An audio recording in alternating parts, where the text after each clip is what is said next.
दोस्तों, अमेरिकी राष्ट्रपति डोनाल्ड ट्रंप के लिए बुरी खबर आ रही है और ये बुरी खबर दुश्मन से नहीं, खुद ट्रंप सरकार के भीतर से आ रही है। और खबर यह है कि अमेरिकी खुफिया एजेंसी NIC ने अपनी एक रिपोर्ट में कहा है कि लंबा चुनाव लड़ने के बाद भी ट्रंप ईरान में इस्लामिक सरकार नहीं बदल पाएंगे।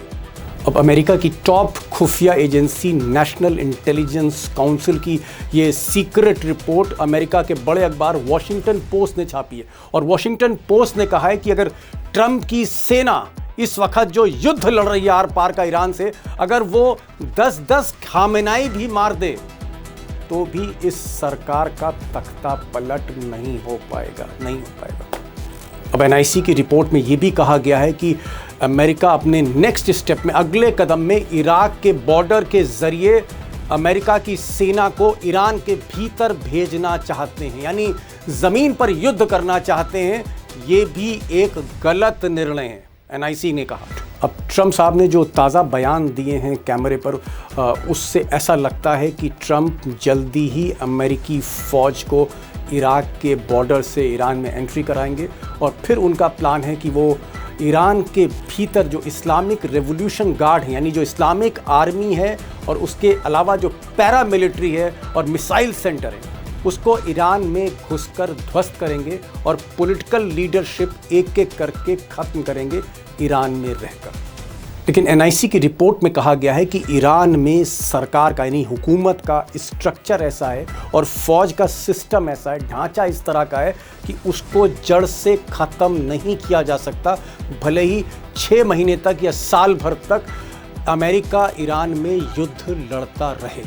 अब दोस्तों, ईरान में लंबा युद्ध लड़ने के बावजूद ट्रंप ईरान में तख्ता पलट क्यों नहीं कर पाएंगे, इस्लामिक सरकार क्यों नहीं बदल पाएंगे? इसके कई कारण हैं। नंबर 1 कारण जो है, जो सबसे बड़ा कारण है, जिसका रिपोर्ट में भी जिक्र है, कि ईरान में इस वक्त और पिछले कुछ बरसों से विपक्ष का अभाव है। जो भी विपक्ष के नेता हैं, कहीं ना कहीं वो इसी इस्लामिक रिजीम में एडजस्ट कर दिए गए, यानी एब्सेंस ऑफ अपोजिशन, एक स्ट्रॉन्ग अपोजिशन नहीं है जो इस रिजीम को अगर ट्रंप बदलना चाहें तो विकल्प के तौर पे वो सत्ता में आ जाए। इस तरह की व्यवस्था, इस तरह का विपक्ष का अभाव है ईरान में।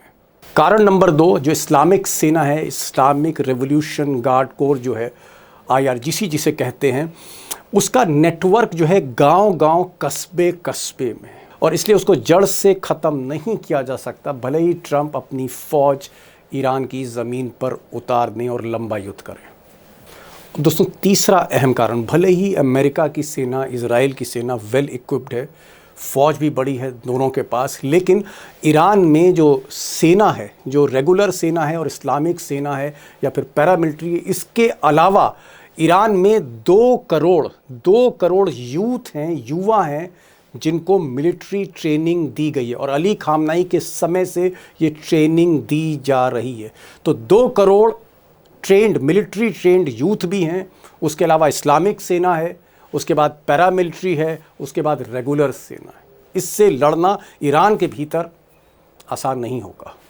पॉइंट नंबर 4, अब एक्सपर्ट्स क्यों कह रहे हैं या इंटेलिजेंस एजेंट्स ये क्यों कह रहे हैं कि एक अली खामनाई को मारने से कुछ नहीं होने वाला? उसकी वजह यह है कि एक खामनाई के 4-4 विकल्प हैं, एक फौजी अफसर के 4-4 विकल्प हैं, एक प्रेसिडेंट के 4-4 विकल्प हैं, यानी हर बड़े नेता फौजी अफसर के 4-4 विकल्प हैं। नहीं, एक मरा तो दूसरा आ गया, दूसरा मरा तो तीसरा आ गया। यह सिस्टम खुद अली खामनाई ने साल भर पहले ही बना दिया था, बल्कि मैं यूं कहना चाहूंगा कि यह बरसों से सिस्टम चला आ रहा है, एक के पीछे एक।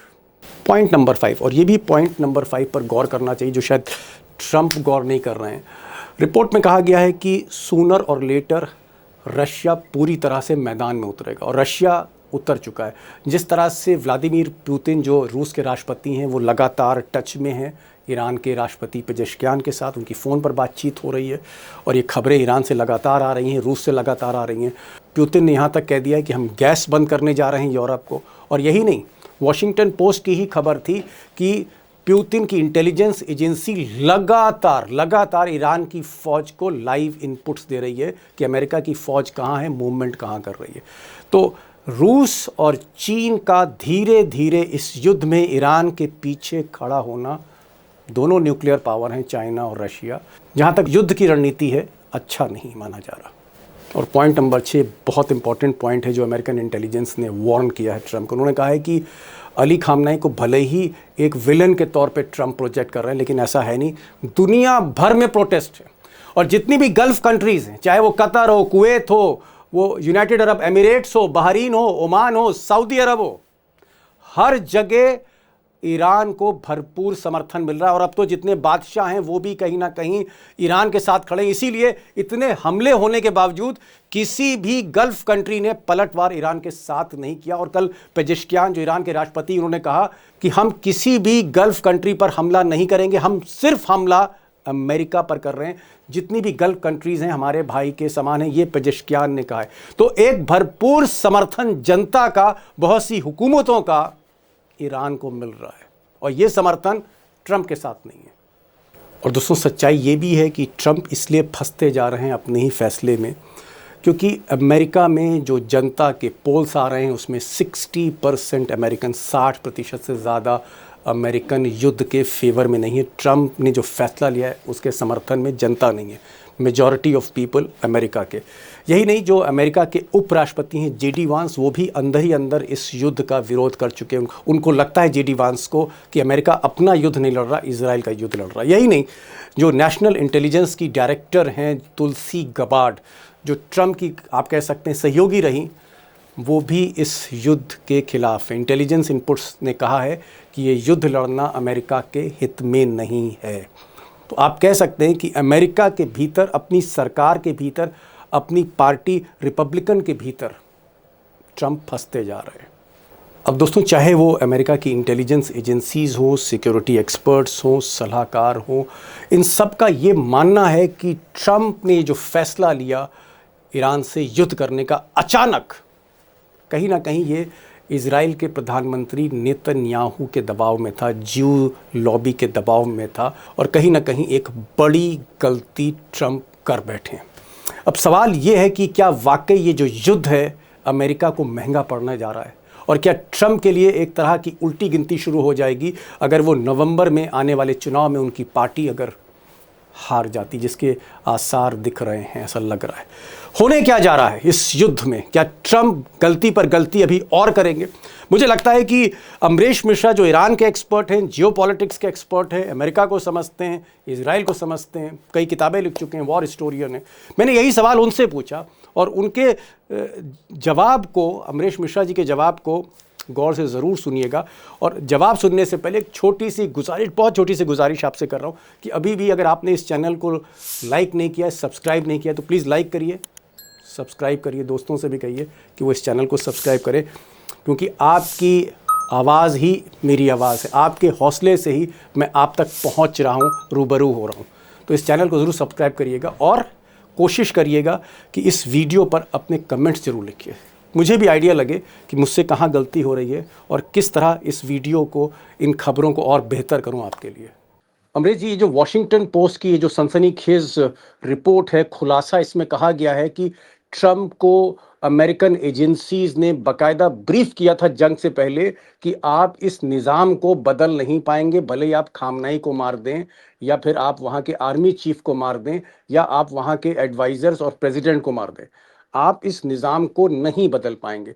मैं ये जानना चाह रहा था कि आखिर ऐसा क्या है अमरीश जी कि ईरान का ये जो निज़ाम है, ये जो रिजीम है, चाहे खामनेई की मौत हो जाए, चाहे आर्मी चीफ की मौत हो जाए, चाहे वहाँ के पार्लियामेंट के जो स्पीकर हैं उनकी मौत हो जाए, या फिर क्या कहते हैं वो जो बाकी उनके प्रेसिडेंट हैं उनको मार दें, उसके बाद भी रिजीम चलती रहेगी, ऐसा क्या है? ऐसा ये है दीपक जी कि जो 1979 में इस्लामिक क्रांति होती है उसके बाद 47 साल हो गए। 47 साल एक तरह से जो वली फकी कहते हैं उनको, जो इस्लामिक क्लेरिक्स है जिनका रूल है, उन्होंने 47 साल यही काम ही किया है कि हर पोजीशन के 4 विकल्प तैयार किए। अमरीश भाई, आपकी बात एकदम समझ गए कि मतलब अगर सुप्रीम लीडर को भी मार देते हैं तो दूसरा सुप्रीम लीडर आ जाएगा, दूसरे को मारते हैं तो तीसरा आ जाएगा, तीसरे को मारते हैं तो चौथा आ गया। यानी हर जगह लेयर्स में, परतों में सब्स्टिट्यूट यानी रिप्लेसमेंट तैयार है वहाँ पर। और आपने तो यहाँ तक कह दिया कि सुप्रीम लीडर छोड़ दीजिए, राष्ट्रपति ईरान के छोड़ दीजिए, यहाँ तक कि जो जिले होते हैं उसके जो जी। डिस्ट्रिक्ट मजिस्ट्रेट डीएम होते हैं, डीएम और एसपी बदलने के लिए भी पूरी एक लिस्ट तैयार है। ठीक है, ये बात समझ में आ रही है कि चाहे जितनी कत्लो गारत कर लें, ये रिजीम हिलने वाली नहीं। क्या आपको लगता है कि ट्रम्प की जो सोच है कि सैनिक कार्रवाई से, मिलिट्री एक्शन से वहाँ के पॉलिटिकल सिस्टम को ईरान के बदल देंगे, तो क्या ये सोच भी ट्रम्प की गलत थी? 100% गलत थी। कैसे ट्रंप इस नतीजे पे पहुंचे? मुझे मेरा ख्याल है कि ट्रंप ने अपने इंटेलिजेंस की नहीं सुनी, नेतन्याहू की सुनी। ये सोच ओह, नेतन्याहू की है। ये जो ओके। सोच है ना, जो आप बता रहे हैं, ये नेतन्याहू की सोच है। एक इजराइल के एक छोटे से मुल्क के एक नेता की, जो सोचता है कि हम ग्रेटर इजराइल बनाएंगे, हम पूरी दुनिया पे रूल करते हैं, हम अमेरिका को भी रूल करते हैं। नेतन्याहू तो कह चुका है खुल के। तो उसकी सोच है। वो अपने देश को देख के यही मैं कह रहा हूं, यहीं पर बड़े बड़े से बड़े लोग इतिहास में, बड़े से बड़े पॉलिटिकल लीडर गच्चा खा गए। इसी बात जो ये अभी क्या वजह अभी क्या है? क्या वजह, क्या मतलब वहां पर विपक्ष नहीं है, वहां पर कोई इस तरह का विकल्प नहीं है? क्या वजह क्या है कि इस ईरान के इस राजनीतिक ढांचे को बदला नहीं जा सकता? वजह थी कि सबसे बड़ी यह है कि एक तो विपक्ष नहीं, विपक्ष नहीं है, मतलब कि जिस तरह का ईरान का सिस्टम है, जो भी विपक्ष है उसको उन लोगों ने अकोमोडेट किया हुआ है। आपको जान के हैरत होगी, पेजिशकियान वहां के विपक्ष है। ओह, ओह, जी। ओह। और वो रिजीम के साथ है, रिजीम के सिस्टम में एडजस्टेड है। अब आप मतलब बताओ। आप ये कह रहे हैं कि जो राष्ट्रपति हैं वो जिस पार्टी को या बिलोंग करते हैं, जिस सिस्टम से आते हैं, वो एक तरह के विपक्ष के नेता हैं, और वो खामनाई के राष्ट्रपति थे, वो नंबर में 2 थे। सामने के राष्ट्रपति और अभी भी राष्ट्रपति हैं, और वो बने भी रहेंगे। तो वहां पर सिस्टम इतना इंटेलिजेंट सिस्टम है कि रियल पावर है एक तरफ, दूसरी तरफ जो ऑपोजिशन है उसको प्रेसिडेंट बना दो, उसको मेंबर ऑफ पार्लियामेंट बना दो, क्योंकि पार्लियामेंट का स्ट्रक्चर अलग है और रिलीजियस जो गुरुज हैं उनकी मजलिसों का स्ट्रक्चर अलग है। तो इसलिए आप देखिए कि बहुत सारे जो ऑपोजिशन फिगर्स हैं जो कुछ कर सकते हैं, वो सब या तो पहले प्राइम मिनिस्टर रह चुके हैं या वो अभी पार्लियामेंट में है। तो वो लोग एडजस्टेड हैं, वो लोग कभी भी अमेरिका के साथ समझौता नहीं करेंगे। तो अब यहां पर एक समस्या आ जाती है बार बार, और अमेरिका ने बहुत कोशिश की, नेतन्याहू ने भी की कि पेजिशकियान वाले हिस्से को तोड़ लिया जाए, लेकिन वो टूटा नहीं। तो इसलिए यहां देखिए, वेस्टर्न जो अंडरस्टैंडिंग है अपने पार्लियामेंट्री सिस्टम की या प्रेसिडेंशियल सिस्टम की, वो ईरान पे लागू नहीं होती। ये एशिया का देश है, इसके अपने अलग सिस्टम है। बड़ी बात आपने अमरीश जी कही। आपने कहा कि जो पेजेश्कियान इस वक्त राष्ट्रपति हैं, ट्रम्प चाहते थे कि इनको किसी तरह से लुभा लो, तोड़ लो, लेकिन पेजेश्कियान टूटे नहीं, और इस वजह से एक बड़ा झटका यहाँ पर भी या गच्चा खा गए ट्रम्प। खैर, ये बात सही है आपकी कि बड़ा मुश्किल है ईरान में किसी फौजी को, किसी नेता को अमेरिका तोड़ ले, अपने काबू में कर ले, ऐसा मुमकिन नहीं हो पाएगा। अब अगर मैं एक दूसरे सवाल पर आता हूँ कि ट्रम्प इस वक्त ये कोशिश कर रहे हैं कि जो दुनिया की सबसे बड़ी फौज है, अमेरिका सबसे ताकतवर फौज है, इस फौज को अगर तेहरान में उतार दिया जाए, जमीन पर ये लड़ने लग जाए ईरान में, और एक एक करके पुलिस, थाने, पार्लियामेंट और ईरान की जो फौज है उसके मुख्यालय, उसके दफ्तर, उसके बटालियन हेडक्वार्टर, ये सब कुछ तहस नहस कर दे, तब ट्रम्प को लगता है कि अगर भले ही 6 महीने इसमें लगें, तब ईरान उनके काबू में आ सकता है, तब वहां पर वो सत्ता परिवर्तन कर सकते हैं, तख्ता पलट कर सकते हैं। तो क्या तब तख्ता पलट हो जाएगा अगर ईरान की अगर अमेरिका की फौज ईरान में उतरती है, जैसे इराक में उतरी थी, अफगानिस्तान में उतरी थी? देखिए दीपक जी, ग्राउंड इन्वेजन जो अमेरिका सोच रहा है वो उतना आसान नहीं है। वो उसमें वहां पर मामला क्या है, ईरान में 2 करोड़ युवा वहां पर मिलिट्री ट्रेनिंग लिए हुए। ओहो, 2 करोड़! जी, 2 करोड़, बिल्कुल। मतलब जैसे ये हमारे बंदूक यहाँ भी चला एनसीसी लेते वगैरह हैं, होती है। रॉकेट लॉन्च, मतलब ये जी ये जी। आप कह रहे हैं, ये जो 2 करोड़ मिलिट्री ट्रेनिंग लेते हैं, जो खामनाई का प्रोजेक्ट था, ये 2 करोड़ यूथ बंदूक चला लेते हैं, गोली चला लेते हैं, हैंड ग्रेनेड चला लेते हैं, ये आप कहना चाह रहे हैं? बिल्कुल, वहां तो जब मैं गया था, मैं सरप्राइज था। जो लड़के हम लोग को अटेंड कर रहे थे, क्योंकि हम लोग गवर्नमेंट के वहां गेस्ट थे, वो उन्होंने बताया कि वो आर्म ट्रेनिंग भी ले चुके हैं और उनके ओ चेहरे से चलिए, एकदम बड़ी दिखते ही बात नहीं। आपने, ठीक है, आपने कहा कि 2 करोड़ वहां पर जो यूथ हैं वो आर्मी की ट्रेनिंग पूरी पा चुके हैं। जी हाँ, आगे बताएं। तो अब और दूसरी बात यह है कि जो ईरान का अनइवन ट्रेन है, जो ऊबड़ खाबड़, अच्छा ऊबड़ खाबड़ का मतलब ये नहीं कि एक एक गड्ढा यहाँ है तो फिर नीचे चली जाती है सड़क, नहीं। ऊबड़ खाबड़ का मतलब है कि कई तरीके के टेरेन, जैसे जंगल भी है, रेगिस्तान भी है, पहाड़ भी है, शहर भी है, गंगा यमुना दोआब की तरह समतल जमीन भी है, सारी चीजें हैं एक देश। तो अब वहां पर आप तेहरान की तरफ बढ़ने की कोशिश करेंगे ना, तेहरान अगर आप देखिए बॉर्डर, जहां से ये घुसेंगे इराक बॉर्डर से, और उस बॉर्डर से तेहरान का जो सफर है उसमें कम से कम 26 ऐसे टैक्टिकल और स्ट्रेटेजिक पॉइंट्स हैं जहां पर अमेरिकन सेना उनको पार ही नहीं पा सकती। वहां ओके, पर कम से कम 2 साल लगेगा उन 26 जगहों को पार पाने में।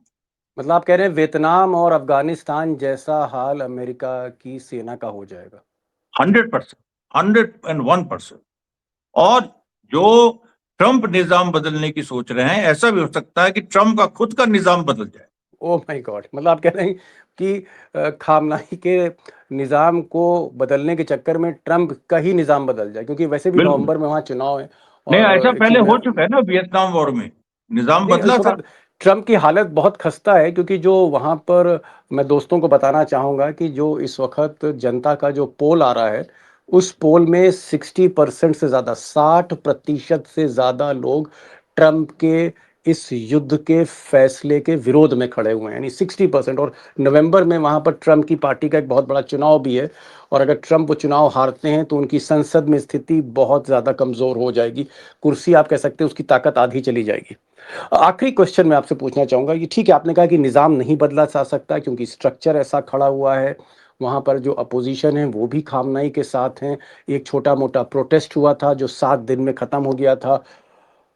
आखिरी सवाल, क्या अगर ये जंग लंबी होती है, मान लीजिए 6 महीने, साल भर, तो मेरे दो इसमें सवाल हैं छोटे छोटे। क्या असलहा बारूद और मिसाइल ईरान के पास है 2 साल 1.5 साल युद्ध लड़ने की? और दूसरा, क्या 2 साल अगर युद्ध अमेरिका लड़ती है तो फिर फतेह की जगह शिकस्त है? तो दीपक जी, असल में मामला क्या है कि अमेरिका ने ग्राउंड इन्वेजन किया तो वहां की जो मिलिट्री स्थिति है वो बड़ी अजीबोगरीब है। वहां की सेना कभी पहाड़ों में है, कस्बों में है, गांव में है, जंगलों में है। आप ओके, जी, आप पता ही नहीं लगा सकते सैटेलाइट से कि वो कहाँ कहाँ है, क्योंकि मतलब वो आप कह रहे हैं कई बार। सेना सेना के ठिकाने जो हैं कस्बों में भी है, गांव में भी है, शहर में भी है, जंगल में भी है। जी, और वो और सबसे बड़ी बात है कि कई बार तो वो आबादी के बीच में है, आबादियों के बीच में भी ओहो, है। ओहो, ओहो। हमारे यहाँ का ओके, सिस्टम नहीं है कि कैंटोनमेंट शहर के बाहर होता समझ है। गया कि हमारे हिंदुस्तान में जैसे कैंटोनमेंट है, दिल्ली कैंट है, लखनऊ कैंट है, कैंट में छावनी में आर्मी रहती है। आप कह रहे हैं कि यहाँ जो आर्मी है वो आबादी के बीच में है, ये जी आप कहना बिल्कुल, चाह रहे हैं जी। बिल्कुल बिल्कुल, और ये जो आबादी के बीच मिसाइलें में। हैं फिर इनका क्या होगा? मिसाइलें अगर वहाँ पर मान लीजिए ट्रम्प की फौज घुस जाती है तो फिर मिसाइलों को तो वो कहीं ना कहीं नेस्ता नाबूद कर ही सकती है। में कैसे कर सकती है? वहां पर मिसाइल जो है वो पहाड़ों के कितने नीचे हैं ये अमेरिका अभी तक ढूंढ नहीं पाया है। एक भी रिपोर्ट बता दीजिए जो अमेरिका ने जारी की हो, जिसमें उसने कहा हो कि हमें सब पता है कि कितने पहाड़ों के अंदर कितनी मिसाइलें। एक रिपोर्ट बता दीजिए, नहीं, इट डजंट चलिए, एग्जिस्ट। चलिए मैं आपका फाइनल कमेंट जानना चाह रहा हूँ कि अगर ये जंग लंबी खिंच गई, बहुत दिनों तक चली, 6 महीने, साल भर, तो क्या ट्रम्प के लिए और ज्यादा मुसीबत होगी? नहीं, तब तो ट्रंप के निजाम के लिए मुसीबत हो जाएगी ना। ट्रंप, इस समय देश में बड़ा विरोध है ट्रंप का। और अमेरिका वो में? विरोध वो विरोध अभी आने वाले इलेक्शन में दिखेगा। इलेक्शन के पहले ये भी हो सकता है। देखिए, जो नेशनल इंटेलिजेंस जिसने ये रिपोर्ट लीक की, जिसकी शुरू में हम लोग ने जिसका जिक्र किया, उसकी जो चीफ है तुलसी गबार्ड, जो ट्रंप ने अपॉइंट किए, वो खिलाफ है वॉर के। तो जब एक इंटेलिजेंस डिपार्टमेंट का डायरेक्टर आपके खिलाफ है तो आप कैसे जीत सकते हो, आप बताओ। इंटेलिजेंस, चाहे सेंट्रल इंटेलिजेंस एजेंसी अमेरिका की हो, चाहे नेशनल इंटेलिजेंस हो, चाहे तुलसी गबार्ड हो जो इंटेलिजेंस चीफ हैं, खुफिया एजेंसियों का कहना है कि ट्रम्प इस युद्ध में जो है वो अपने मकसद को पूरा नहीं कर सकते, निज़ाम नहीं बदला जा सकता। आप 1 खामनाई, 2 खामनाई, 3 मार दीजिए, लेकिन उसके बाद भी ये जो निज़ाम है चलती रहेगी। उसका स्ट्रक्चर इतना अजीबो-गरीब है कि इस निज़ाम के की नींव को तोड़ना, बुनियाद को हिला देना बहुत मुश्किल है। दूसरी चीज़, अगर ट्रंप इन्वेड करते हैं, अगर उनके सोल्जर्स, उनके जवान ज़मीन पर उतरते हैं ईरान के लिए, तो और ज़्यादा मुसीबत हो जाएगी, क्योंकि आर्मी का स्ट्रक्चर, ढांचा बहुत अजीबो-गरीब है। शहर में भी आर्मी है, कस्बे में भी है, गाँव में भी है, जंगल में भी है, और जो मिसाइलें हैं पहाड़ के नीचे। यानी कुल मिलाकर इनका ये कहना है कि ट्रंप ने नेतन्याहू के प्रभाव में एक गलत फैसला ले लिया, और अब वो एक ऐसे सिचुएशन में फंस गए हैं जहां ट्रंप के लिए खुद निकलना मुश्किल हो रहा है। अमरीश भाई, आप आए और जिस तरह से आपने ईरान का मिलिट्री स्ट्रक्चर, पॉलिटिकल स्ट्रक्चर, और जो खामनाई ने जो निज़ाम बनाया है, 4 दशकों से ज़्यादा का निज़ाम है, उसके बारे में जो आपने इनसाइड चीज़ें बताई, मुझे नहीं लगता कि हिंदुस्तान में या मेरी कम से कम नॉलेज में कोई इस तरह का आपका शख्स हो जो इतनी आसानी से सारे तथ्य, फैक्ट सबके सामने रख दे। बहुत-बहुत शुक्रिया अमरीश भाई आने का। Thank you so much for joining this programme.